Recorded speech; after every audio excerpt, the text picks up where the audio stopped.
Perhaps you don't ignore what I'm about to say, but let me lay out my arguments. First, in the Sahel, we have some 10,000 soldiers, armed soldiers, that are foreign soldiers. Most of them are French soldiers, but there are also American soldiers, Germans, Italian, etc. They have weapons. They have flying equipment. They have surveillance equipment, which is the most sophisticated in the world. And yet, they don't see the hundreds of terrorists that are moving around in order to serve death and desolation, often with unimaginable weapons at their side. In Mali, in Niger, in Burkina Faso, there is no factory to manufacture weapons nor munitions. So, who is recruiting these terrorists? Who is training them? Who is providing them with weapons? Who feeds them and with what means? Do you believe in this philanthropy on behalf of whom the Westerners have sent their armies to the Sahel to die for our beautiful blue eyes? Well, if you believe that, then what justifies the diplomatic irritation and other gesticulation of France when we told them to skedaddle with their armies? The real reason is really about... Bazoum is a civil servant, minister of the civil servant in Burkina Faso. And he was sent by Ibrahim Traore to go to the UN meeting to give the remarks of Burkina Faso. This guy, when he got there, he spoke things that the UN never expected he can really speak. He gave out remarks that are very unapologetic. He shocked everybody because he did not fear anything. With boldness, he stood and spoke things that nobody expected he can speak. He told them the whole truth. He told them everything that they have been doing to Africa. That is what he did. And after that, he left. This is what we are supposed to be doing. Speak. Speak. Do not fear. Speak fearlessly. Tell them the truth. That is exactly what he did. And after that, he left. After that, he left. I want you to listen to his speech and you will be very shocked. Just listen to his speech. This is what we are encouraging of Africans. Face them. Tell them the truth. If they want to hate you, let them hate you. At the end of the day, they do not have heaven to take you. Listen to the speech. They have flying equipment. They have surveillance equipment, which is the most sophisticated in the world. And yet, they don't see the hundreds of terrorists that are moving around in order to serve death and desolation, often with unimaginable weapons at their side. In Mali, in Niger, in Burkina Faso, there is no factory to manufacture weapons nor munitions. So, who is recruiting these terrorists? Who is training them? Who is providing them with weapons? Who feeds them and with what means? Do you believe in this philanthropy on behalf of whom the Westerners have sent their armies to the Sahel to die for our beautiful blue eyes? Well, if you believe that, then what justifies the diplomatic irritation and other gesticulation of France when we told them to skedaddle with their armies? The real reason is really about the resources that are underground in the Sahel. Indeed, the National French Assembly voted and enacted Law 057 of 10 January of 1957, which then appeared in the official journal of the French Republic of January 1957, which led to the creation of the Common Organization of the Saharan Region, the OCRS, which brought together the parties of Mali, Burkina Faso, Niger, Mauritania, Algeria, etc. This zone is unparalleled in the world in terms of wealth underground. For example, the water table, the most significant water table in the world, goes from Mauritania to Somalia and goes through Mali, Algeria, Libya, Niger, etc. The newspaper Le Monde in July 1957 put forth the figure of 6 to 7 million tons of oil found below our soil, potentially in the Sahara, in addition to the natural resources that we also have, such as uranium, gold, cobalt, zinc, diamonds, lithium, copper, etc.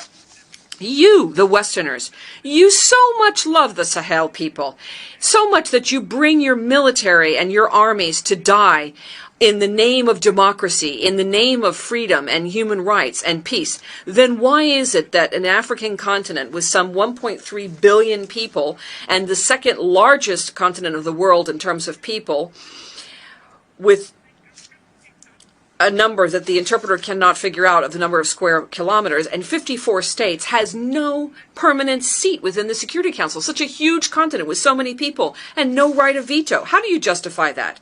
Does that not go beyond a state crime? Is it not beyond a crime of the UN that is happening? So let's stop with the diplomatic lying, the gross lies, which basically involves imperialist powers coming to the Sahel to defend quote-unquote democracy and human rights.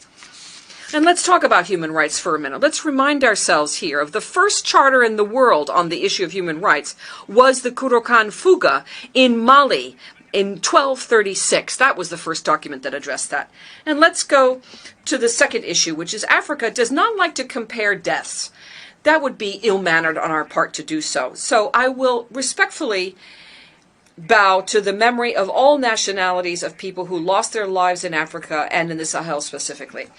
But if we look at the hazards that are involved, and we look at the unfortunate and condescending attitude of the President of the French Republic, Emmanuel Macron, often who verges on the ridiculous while glorifying a hypothetical condescension vis-a-vis African people. And I have to impose on myself here the duty of giving him a little lesson on history, on his own history, because this is why your classrooms are full of children that are learning their lessons well and growing up.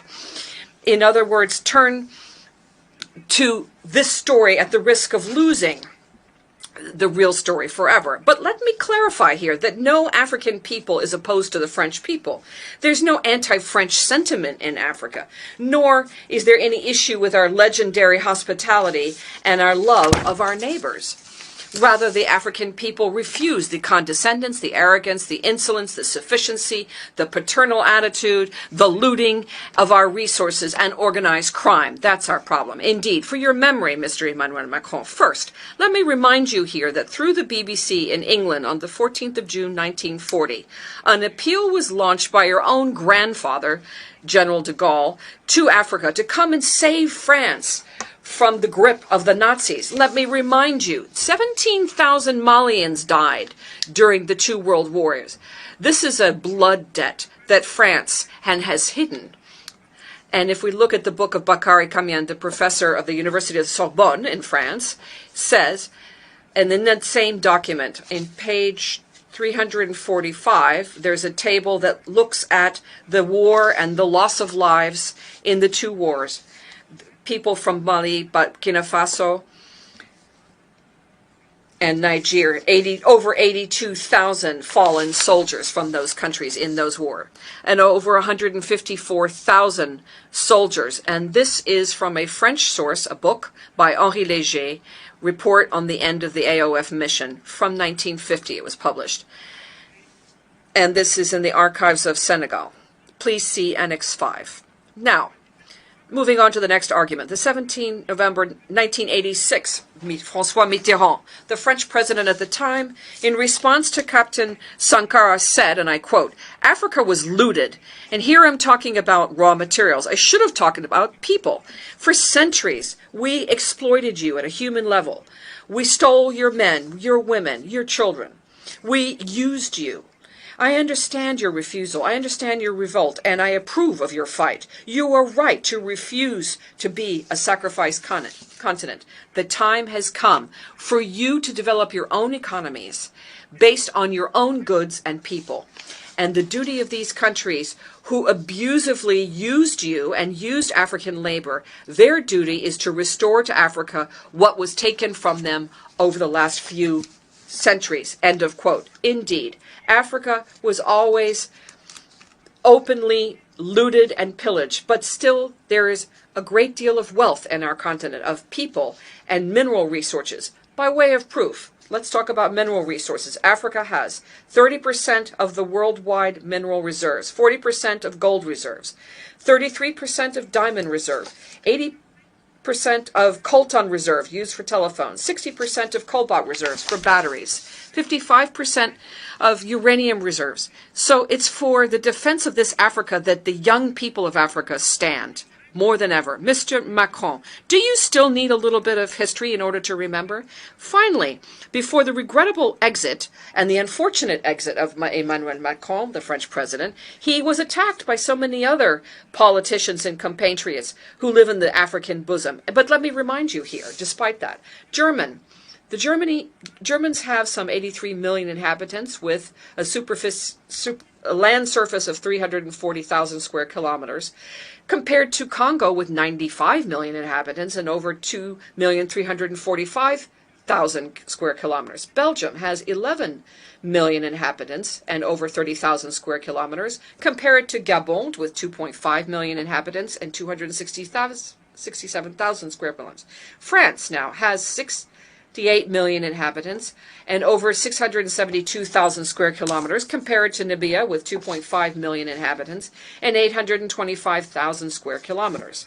So all of this clearly shows, and I quote, "Peace to his soul. Africa is the only continent in the world where the people sing and dance and applaud those who impoverish them, who starve them, and who torture them. The misfortune of Africa is to have met France." End of quote. It's true that the West was violent with Africa, raped it, and stole from Africa. So what is our share of the responsibility in all of this as African leaders? Is it not us, the African leaders, who have abandoned our identity? Our names have disappeared in order to make way for other names that do not match our realities. We need to reconquer our own culture and take ownership.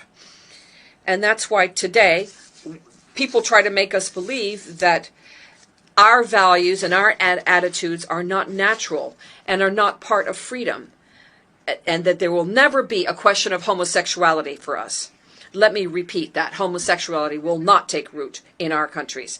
Mr. President, now what's just been described are very unfortunate labels used by the UN that can be summed up as follows. 1.2 million people who are in the depths of poverty. $2.2 billion of the United States money invested in weapons. 20 times the budget of the United Nations invested in the nuclear. And all of these should be compared to issues of development. Africa gets from the IMF and the World Bank $34 billion, vis-a-vis $160 billion invested in the West. The paralysis of the Security Council, the paralysis of the World Trade Organization, increasing tensions due to geostrategic repositioning. The World Health Organization, which is increasingly dominated by Western pharmaceutical companies, and trade interests. We see this, for example, with the priority attached in terms of trade to vaccines against COVID-19. The United Nations is more and more in the shadows of its own attempts of being taken hostage by a conglomerate of international powers. Now, by consequent of all this, the African people, generally speaking, and in the Sahel specifically, will fight tooth and nail so that ECOWAS and the African Union and even the United Nations become service institutions truly in the service of the peoples of the world, for the profound emancipation of these peoples and true social progress.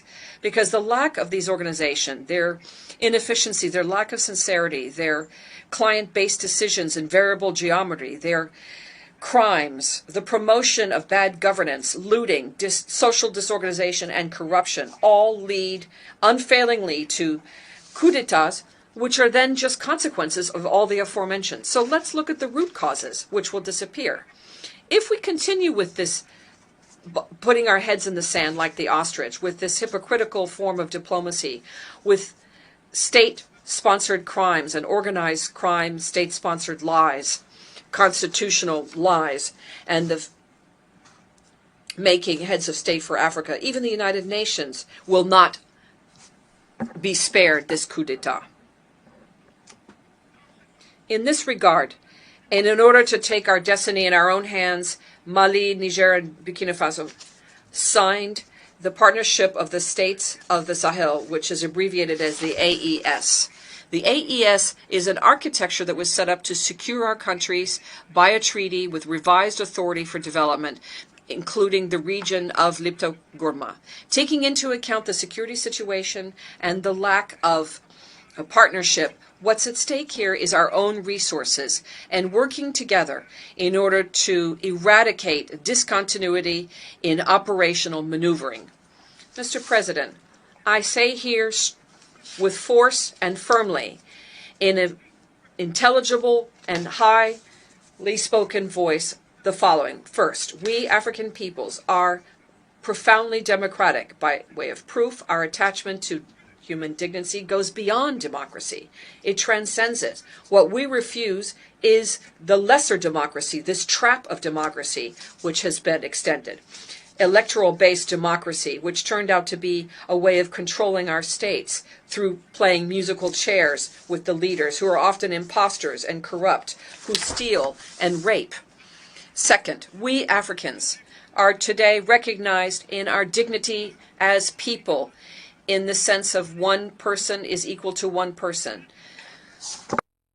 The answer is no. Above and beyond circumstances that have been set forth to put us to sleep, but rather to serve us. SAD is the African and Black continent, which is scientifically recognized as the very cradle of humanity and civilization that has been placed under control and domination.